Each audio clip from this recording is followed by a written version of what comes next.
Rainollon here. Today is yet again another build showcase, and it's the Laetum Incarnon. So let us immediately start.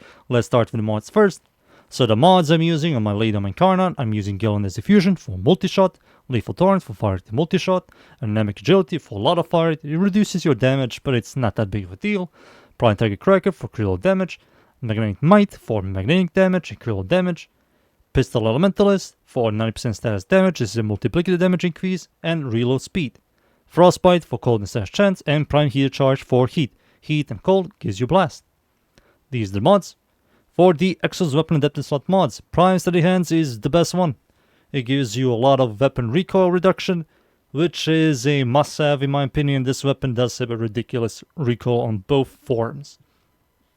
For the Arcane Secondary Innervate, on hit, increase your critical chance by 10%, resets after 6 big critical hits. So you're not going to do a lot of crit, but once you start shooting enemies and generating secondary innervate, you're going to see easily yellow and orange crits. For the passive headshots, charge your Incarnon form, transforming it from the base form to the Incarnon form. For the stats on the base form, it's a semi-automatic. The fire rate is fine, the magazine size is good, maximum ammo from pickup is amazing, reload is quite fast, very accurate, as it's a semi, ribbon disposition is really bad, I will not recommend.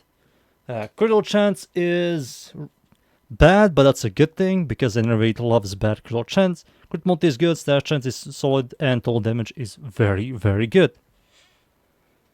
For the Incarnon form, you do transform it from a semi-mode weapon to an automatic, and the fire rate is much higher. As you can see, the punch through is locked. It has 216 max charges, which is maximum ammo. The critical chance, crit multi chance, all the identical. It's just the direct damage doesn't do a lot of damage, but this thing does explode in a 2-meter radius doing radiation, and the total damage is overall higher, so you're going to see some really big numbers constantly proccing, so it's quite good. Both forms are quite good stat-wise. So that's the stats, the passive, the mods, the arcane, and I think it's time for me to show you the evolutions. For the evolutions, so the first evolution is shoot enemies in the head to get the charges to transform it from the base form to the Incarnon form. The second evolution increases your fire rate for 20%. Third evolution, on headshot you get plus 30% reload speed for 12 seconds, stacks up 3 times, so that's 90% reload speed. And also do remember, the reload speed does affect the Incarnon form in a sense that you transform it from the base form to the Incarnon form quicker. Fourth evolution, increase your status chance by 20%. This is a flat, but does reduce 10% of your critical chance, which is absolutely fine. And Innervate kind of likes low critical chance, which is overall really good. And the fifth evolution, on hit, that is neither crit nor applies this effect, you get plus 400% damage for 10 seconds, stacks up 3 times, so that's 1200% damage for 10 seconds. And you're going to always have this, and this is a really good. So those are the evolutions. I'm going to show you Laetum Incarnon in game, no melee, no primary, just Ember, no Cat Dog or Sentinel. Ember is just going to be here just for survivability. I will not use any buffs or armor strip. It's just going to be Laetum. So, let us immediately start. And we're finally in. I'm up against the corrupted enemies, the Void, Steel Path of course. This is survival. I'm going to show you this build in here. And as you can see, this is the base form. It's a revolver type. It shoots really fast and does pretty solid damage. It does explode thanks to blast. The reload is quite fast, as you can see.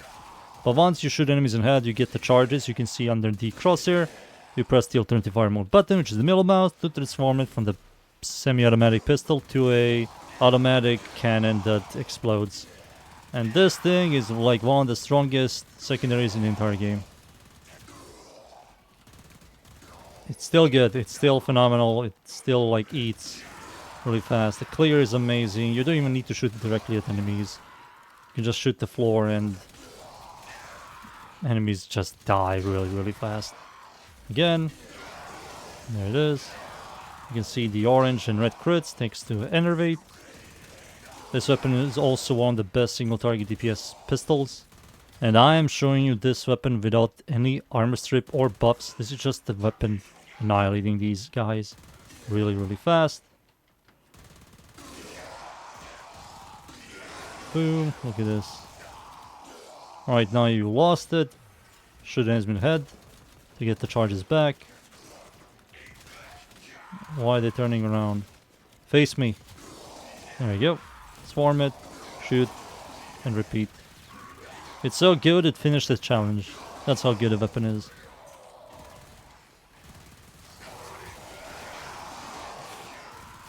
It's so nice. It's also not that hard to get as well. Once you unlock Zeramon, you can easily get this weapon. You don't have to do the variant stuff. You get this weapon at Zeramon, and it's like generally one of the best. It even destroys some of the primary weapons. How good it is! Some of the primary weapons are also like really bad, and this weapon is like much better than them. Pew pew pew pew pew pew pew. Come on, couple more. Transform it. Hold. So the enervate is quite nice with the blast setup. What it does is your direct hits does give you enervate. The explosions does not. But if you proc blast and blast detonates, it will generate another stack of enervate. So you're going to generate really fast enervate stacks. And like I said, enervate really likes low critical chance weapons. So the less critical chance you have, the better. Because enervate gives you flat critical chance. What are you doing? And that's just going to generate so much of it, and you're going to see from no crits to constantly critting. You can also see right here, the final evolution is here. Increase your damage after that is neither crit nor apply status. Both of our crit nor status isn't the highest, and enervate constantly resets. So we can easily refresh that entire stat. And it's one of the strongest buffer evolutions that we have. Like, gives you 1200 damage, and it's like kinda disgusting in terms of DPS. This weapon does eat demos really fast. It like eats a lot of bosses style enemies really fast. When it comes to clearing, it's also really good. It's a very simple weapon to use, and you will never run out of ammo. Alright, we're getting the Acolyte. Come on, let me use my third ability just to get rid of the debuff. Oh, that's the Acolyte. Look at this, the Acolyte despawned. I wasn't even shooting directly at the Acolyte, I was shooting the floor next to him, and he died from the AoE. That's how good the weapon is. Heavy Gunner is also despawned really fast. Oh, it's dumb. There we go. Transform it again. Hold left click. And yeah.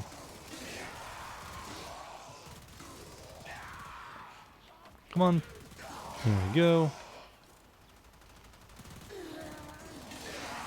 And that's it, that's the weapon. It's one of the best secondaries, and maybe top 5 best secondaries, and one of the best overall weapons in this entire game. So let me just extract and be right back. Laetum is really good. It's still a phenomenal secondary. If you don't have it, I will highly recommend for you to get one. It's just really amazing.